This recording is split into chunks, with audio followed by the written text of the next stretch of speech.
احادیث کریمہ سے ثابت ہے کہ آج ہی کی وہ رات تھی جب اللہ تعالیٰ نے اپنے محبوب صلی اللہ تعالیٰ علیہ وسلم کو آسمانوں کا سفر کرایا۔ اسی کو معراج کہا گیا ہے۔ معراج کا سفر 3 مرحلوں میں ہوا ہے، 3 منزلیں، مرحلے نہیں 3 منزلیں۔ پہلی منزل تو قرآن پاک سے صاف ثابت ہے، اس کا انکار جائز ہی نہیں ہے۔ اللہ نے فرمایا پاک ہے وہ ذات جس نے اپنے بندہ خاص کو رات کے ایک حصے میں مسجد حرم سے مسجد اقصی تک کا سفر کرایا۔ یہ قرآن پاک سے ثابت ہے، یہ سفر مسجد حرم سے لے کر مسجد اقصی تک کا سفر۔ مسجد اقصی بیت المقدس کو کہتے ہیں۔ دوسرا سفر ہے بیت المقدس سے لے کر آسمانوں کا سفر، جس میں پہلا آسمان، دوسرا آسمان، تیسرا، چوتھا، پانچواں، چھٹا، ساتواں آسمان، حتیٰ کہ سدرۃ المنتہا تک کا سفر، جس میں جبرائیل امین علیہ السلام ساتھ رہے۔ یہ دوسری منزل ہے، جس میں براق کی سواری کے ساتھ میرے آقا صلی اللہ علیہ وسلم جبرائیل امین کے ساتھ رہے۔ تیسرا سدرۃ المنتہا کے بعد جبرائیل امین علیہ السلام بھی الگ ہو گئے اور براق سواری بھی الگ ہو گئی، اور پھر یہ دونوں ہٹ گئے، صرف تنہا میرے آقا صلی اللہ علیہ وسلم لامکاں کا سفر کی۔ یہ تیسری منزل ہے۔ یہاں سوائے میرے نبی کے کسی دوسرے کی وہاں پر شرکت ہوئی ہی نہیں۔ بس وہ کون سی جگہ تھی، اس جگہ کا نام ہی نہیں ہے، جس کو لامکاں کہا گیا۔ اللہ رب العزت کی طرف سے آواز آتی رہی، ادن منی یا احمد، اے احمد مجھ سے قریب ہوتے جاؤ، قریب ہوتے جاؤ۔ میرے آقا صلی اللہ علیہ وسلم بڑھتے گئے۔ سورہ نجم میں اللہ تعالیٰ نے اس واقعے کو یوں فرمایا، فَكَانَ قَابَ قَوْسَيْنِ أَوْ أَدْنَىٰ، تو محبوب اور محب اللہ اور اس کے رسول کے بیچ اتنا فاصلہ رہ گیا تھا جیسے کہ 2 کمانوں کے بیچ میں فاصلہ رہتا ہے۔ میرے آقا صلی اللہ تعالیٰ علیہ وسلم کی آج کی رات میرے مولا سے قربت کی رات ہے۔ رب تعالیٰ نے وہ حسین سعادت میرے نبی کو عطا فرمائی جو کائنات میں کسی اور کو عطا ہوئی بھی نہیں اور قیامت تک ہوگی بھی نہیں۔ صرف تنہا ایک ذات ہے میرے آقا صلی اللہ علیہ وسلم کی، جنہوں نے اپنے ماتھے کی آنکھوں سراپا ذات کا دیدار فرمایا ہے۔ اسی لیے اعلیٰ حضرت فاضل بریلوی رضی اللہ تعالیٰ عنہ نے کوئی غیب کیا تم سے نہا ہو بھلا، جب نہ خدا ہی چھپا تم پہ کروڑوں درود۔ اب یہاں سے میں نے یہ 3 منزلیں آپ کو بتائی، ایک مسجد حرم سے مسجد اقصی تک، یہ قرآن پاک خود بیان کر رہا ہے۔ دوسری منزل ہے بیت المقدس سے سدرۃ المنتہا تک۔ تیسری منزل ہے سدرۃ المنتہا سے لامکاں اپنے رب ذوالجلال کے قرب و جوار تک کی۔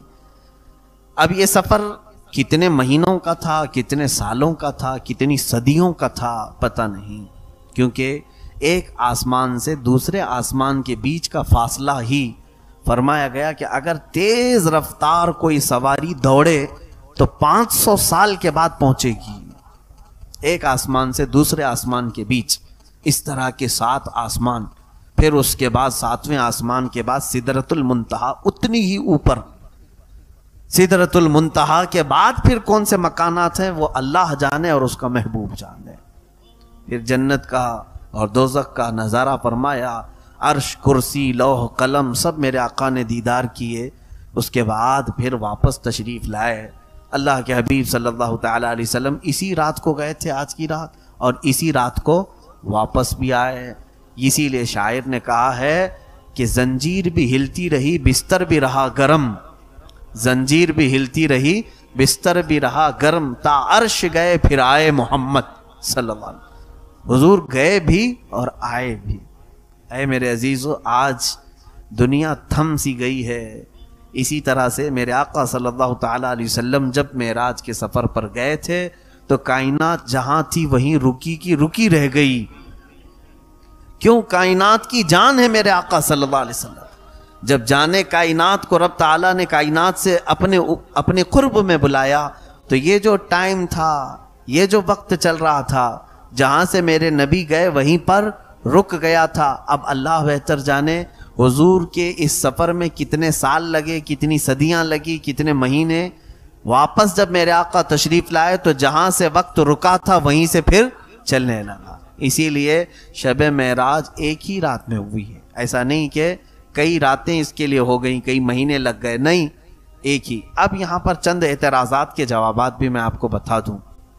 بعض لوگ آج کے زمانے میں بھی یہ کہتے ہیں کہ حضور صلی اللہ تعالیٰ علیہ وسلم کو خواب میں ہوئی تھی معراج, خواب میں معراج ہوئی تھی, جبکہ اہل سنت و جماعت کا متفقہ عقیدہ یہ ہے کہ حضور جسم کے ساتھ گئے تھے, حضور جسم کے ساتھ گئے تھے, خواب کی بات نہیں ہے. اب سنیے کیا دلیل ہے. خواب میں گئے تھے ان کے پاس, تو وہ تو عقلی دلیل پر چلتے ہیں کہ اتنا لمبا سفر تو ممکن ہی نہیں ہے, یہ خواب میں ہے.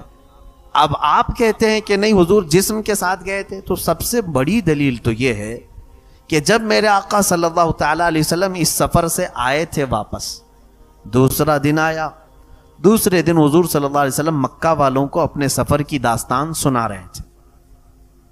کیا کیا سنا رہے تھے؟ میں یہاں سے بیت المقدس گیا, بیت المقدس میں نبیوں کی امامت فرمائی, اور اس کے بعد آسمانوں کا سفر کیا, اپنے رب سے ملاقات کی, اور پھر واپس آ گیا.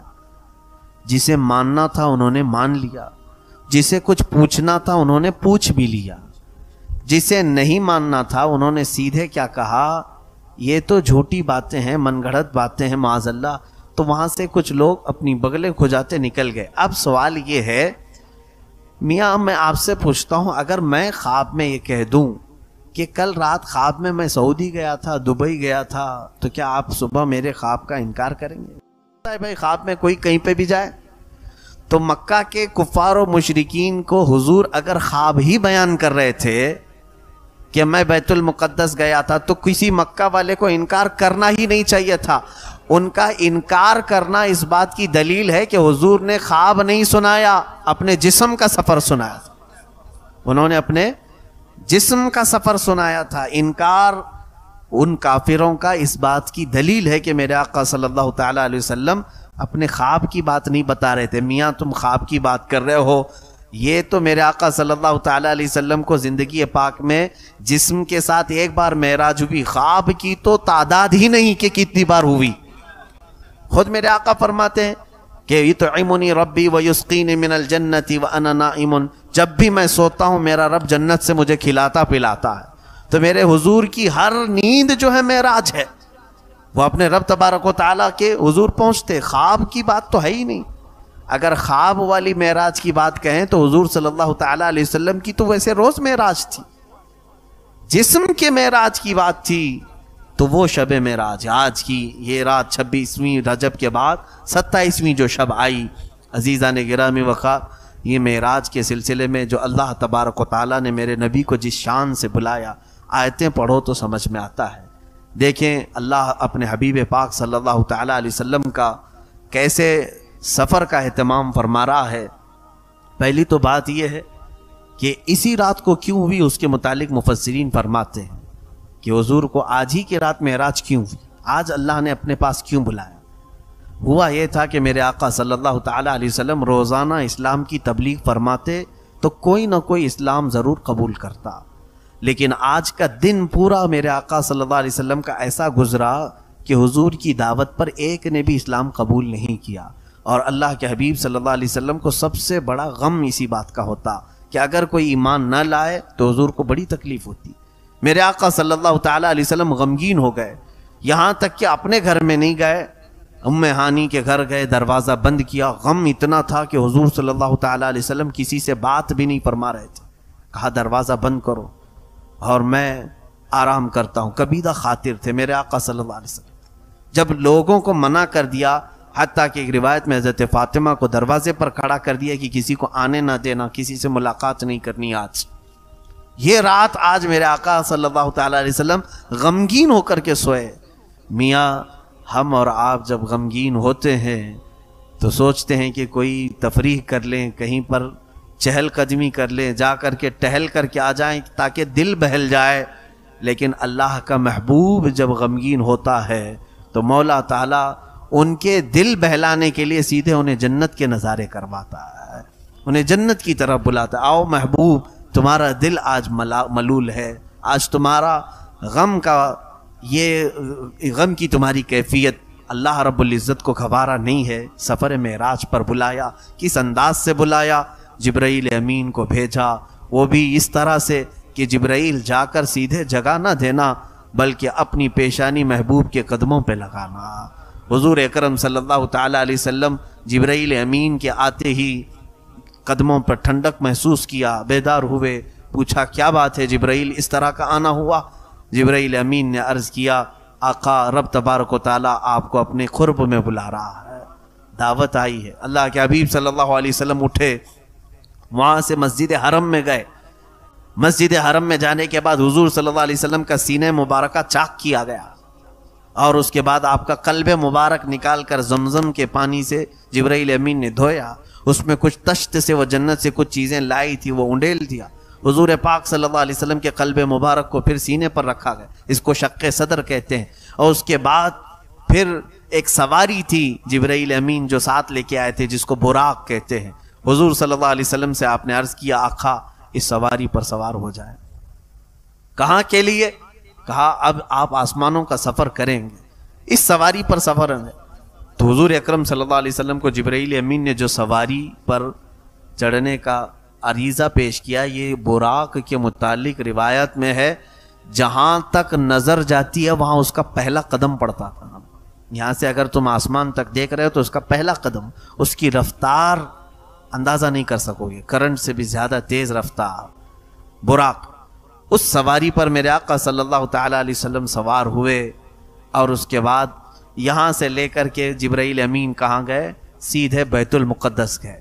بیت المقدس میں میرے آقا صلی اللہ علیہ وسلم فرماتے ہیں میں نے دیکھا پہلے سے وہاں انبیاء اکرام کی صفیں لگی ہوئی تھی، آدم علیہ السلام سے لے کر کے عیسیٰ علیہ السلام تک، حضور تک جتنے بھی نبی آئے سب کے سب نبی بیت المقدس میں جمع تھے۔ میرے آقا صلی اللہ تعالیٰ علیہ وسلم ان نبیوں کے بیچوں بیچ جب تشریف لے گئے تو سبوں نے میرے آقا کو آگے مصلی امامت پر بڑھایا۔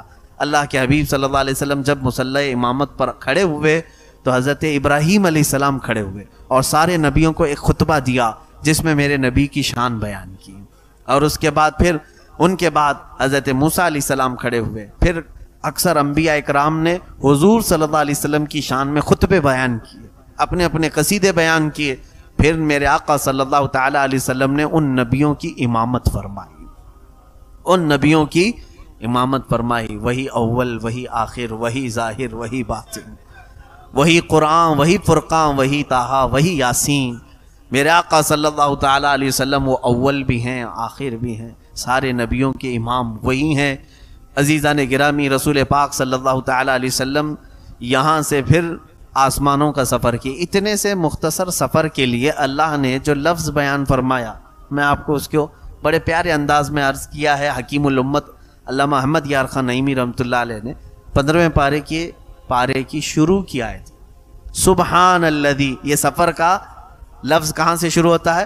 سبحان الذی، سبحان الذی اسرا، سبحان کہتے ہیں پاک ہے وہ ذات، پاک ہے وہ ذات۔ حکیم الامت نے اس سفر کو یوں بیان کیا کہ لوگوں دیکھو میرے آقا صلی اللہ تعالیٰ علیہ وسلم کی وہ کیفیت جو تھی اس دن کی، وہ دولہے کی کیفیت تھی۔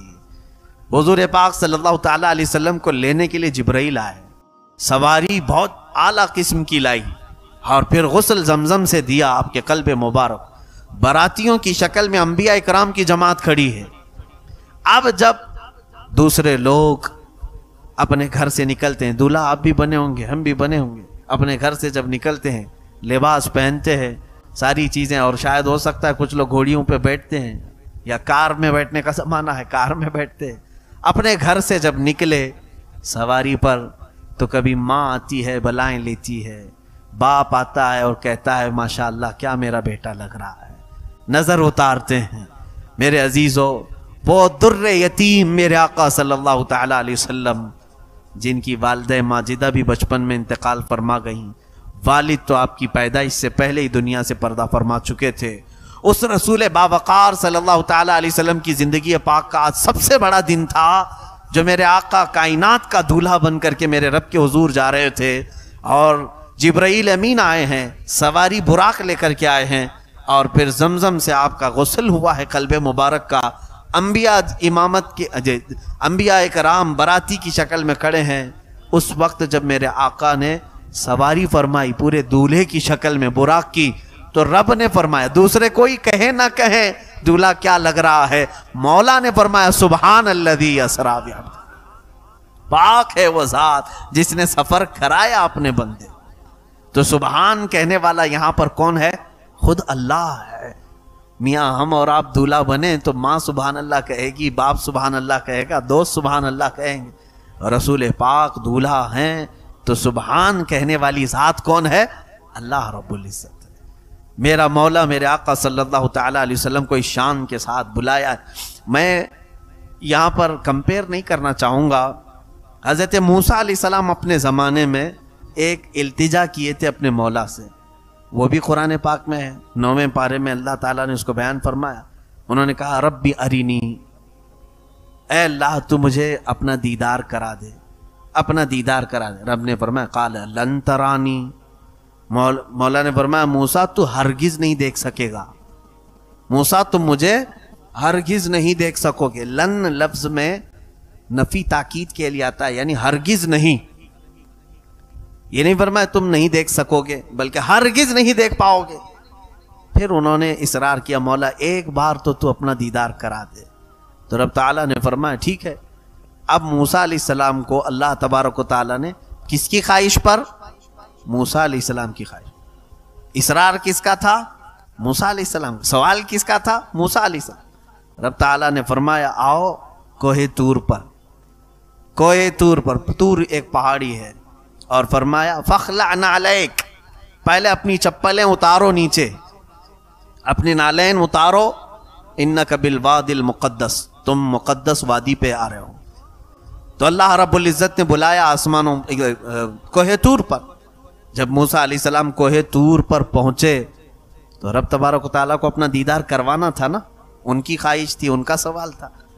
تو موسیٰ علیہ السلام کو حکم ہوا کہ فلاں درخت کی طرف دیکھتے رہو, فلاں درخت کی طرف, یا حکم ہوا فلاں پہاڑ کی طرف دیکھتے رہو. رب تبارک و تعالیٰ نے اپنے تجلی کے, اللہ تعالیٰ کی ذات کیسی ہے وہ بہتر جانے. سوئی کے ناکے کے بھی بہت کم حصہ پر, بلکہ بعض فقہا نے کہا ہے, محدثین نے کروڑواں حصہ, سوئی کے کونا جو ہوتا ہے, سوئی کی جو چونچ, اس سے بھی بہت تھوڑی سی تجلی کا ذرہ اللہ نے اس پہاڑ پر نازل فرمایا. موسیٰ علیہ السلام ابھی پورا دیکھ بھی نہیں سکے تھے, پوری طرح سے دیکھ نہیں رہے تھے. پلک جھپکتے ہوئے دیکھا. قرآن کی آیت سنیں, فلما تجلی ربہ للجبل جعلہ دکا وخر موسیٰ صعقا. جب رب نے تجلی ظاہر کی پہاڑ پر, موسیٰ تاب نہ لا سکے, غش کھا کر کے گر گئے اور پہاڑ پورا جل گیا. آج بھی وہ پہاڑ جلا ہوا موجود ہے, آج بھی وہ پہاڑ جلی ہوئی شکل میں موجود ہے, طور سینا. اب اندازہ کریں موسیٰ علیہ السلام کی خواہش تھی کہ مولا تو اپنا دیدار کرا دے کرا دے. رب نے بلایا, وہ بھی فرمایا کہ کوہ طور پر آؤ, آسمانوں پہ نہیں, کوہ طور پر آؤ. اور وہ بھی تجلی بہت ہلکی دکھائی, پورا ہی نہیں دیکھ سکے اور غش کھا کر گر پڑے. میرے عزیزو, حضرت موسیٰ علیہ السلام تھے, وہ بنی اسرائیل کے اولو العزم پیغمبروں میں سے. ادھر دیکھیں محمد الرسول اللہ صلی اللہ علیہ وسلم کی ذات پاک, میرے آقا صلی اللہ تعالیٰ علیہ وسلم سوئے ہوئے ہیں اور بیدار کر کے بلایا جا رہا ہے, آؤ محبوب تمہیں رب بلا رہا ہے. اور میرے آقا صلی اللہ تعالیٰ علیہ وسلم کو اس شان کے ساتھ بلایا گیا کہ سواری پر سوار ہو کر کیا ہو. آسمانوں پر پہنچے. پہلے آسمان پر, یہ لمبی تفصیل ہے, وہاں پر آدم علیہ السلام سے آپ کی پھر ملاقات ہوئی. وہاں پھر دوسرے آسمان پر دوسرے نبی سے, تیسرے آسمان, جو نبی یہاں بیت المقدس میں تھے, حضور کی امامت میں نماز پڑھ چکے, پھر وہ وہاں پہنچے ہوئے تھے.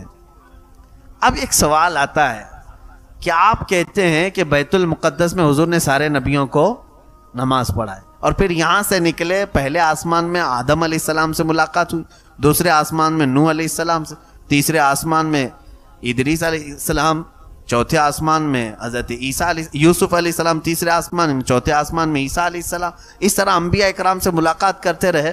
مجھے یہ بتائیں کہ یہ انبیاء حضور سے پہلے کیسے گئے وہاں پر؟ وہ تو یہاں پر امامت میں جماعت میں تھے. تو حضور پاک صلی اللہ تعالیٰ علیہ وسلم کی اس امامت میں جماعت میں وہ شریک بھی رہے. اس کا جواب مفسرین نے یوں فرمایا، بات در حقیقت یہ ہے کہ حضور صلی اللہ تعالیٰ علیہ وسلم دولہے کی شکل میں تھے، اور دولہے کی سواری بڑی آرام سے جاتی ہے، اور براتیوں کو انتظام کے لیے کبھی پہلے پہنچنا ہوتا ہے، تیزی سے وہ جا کر کے استقبال کے لیے کھڑے ہو جاتے ہیں. تو حضور کی وہ براق کی سواری پوری اپنی رفتار سے نہیں، بلکہ وہ اپنی شان کے ساتھ جیسے دولہے کو لے جاتی ہے اس طرح سے وہ جا رہی تھی. اور اندازہ کرو وہ انبیاء اکرام کی رفتار اتنی ہے، تو پھر اگر میرے نبی کی پوری رفتار ظاہر ہو جائے تو اس رفتار کو کون پا سکے. عزیزان محترم، حضور پاک صلی اللہ تعالیٰ علیہ وسلم کے معراج کے سفر کی گتھیاں سلجھانا معمولی بات نہیں ہے. سیدھے اس کا جواب ایک ہی ہے. بعض لوگ اگر کنفیوژن ہے کہ اتنا لمبا سفر، بیت المقدس میں اتنے نبیوں سے ملاقات، ساتوں آسمان، یہ سب چیزیں نہیں سمجھ میں آتا، عقل میں نہیں آتی بات. بہت سارے لوگ یہ سمجھتے ہیں. پہلی بات تو یہ ہے کہ مسلمان اگر ایسی بات کہے تو اسے سمجھا دیں، میاں یہ میرے آقا صلی اللہ علیہ وسلم کا معجزہ ہے. معجزہ اس کو کہتے ہیں جو عام لوگوں کی عقل میں نہ آئے. اگر تیری عقل میں آ جاتا تو وہ معجزہ کیسے ہوتا؟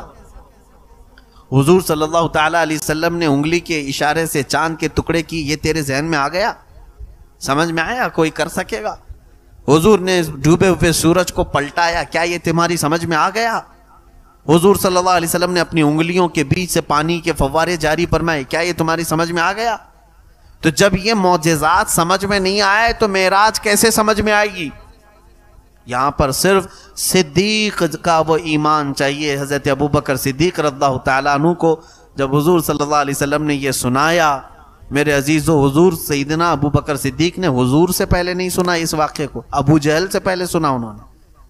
آپ سفر سے آ رہے تھے، ابو جہل بیچ راستے میں پکڑ لیا اور کہا ابوبکر ایک شخص مکہ میں آیا، یوں کہہ رہا ہے کہ رات کو یہاں سے فلسطین گیا تھا، بیت المقدس پھر واپس آ گیا. آسمانوں کی بات اس نے نہیں کی. ابو جہل نے حضرت ابوبکر کو پکڑ کے ابوبکر صدیق سے پوچھا کیا ایسا ہو سکتا ہے؟ حضرت ابوبکر نے کہا ایسا ایک رات میں کون جا کے آ سکتا ہے، نہیں ہو سکتا. تو ٹھٹا مار کر کے ہنسنے لگا. کہا دیکھ میں کہتا نہیں تھا کہ وہ ایسی ہی بکواس کرتا ہے، معاذ اللہ رب العالمین. حضور کے بارے میں اول فول بکنے لگا اور کہا ابوبکر یہ کوئی اور نہیں محمد کہہ رہے ہیں. حضرت ابوبکر صدیق جلال میں آئے، کہا او کمبخت، اگر وہ اس سے بھی بڑی بات کہیں گے تب بھی میں یقین کروں گا. تو یہاں سے بیت المقدس کی بات کر رہا ہے، وہ اس سے بھی بڑی بات کریں گے تو میں ایمان لے آؤں گا. اگر انہوں نے کہا یہ ایمان ہونا چاہیے. میرے آقا صلی اللہ علیہ وسلم نے جب فرما دیا میں نے سفر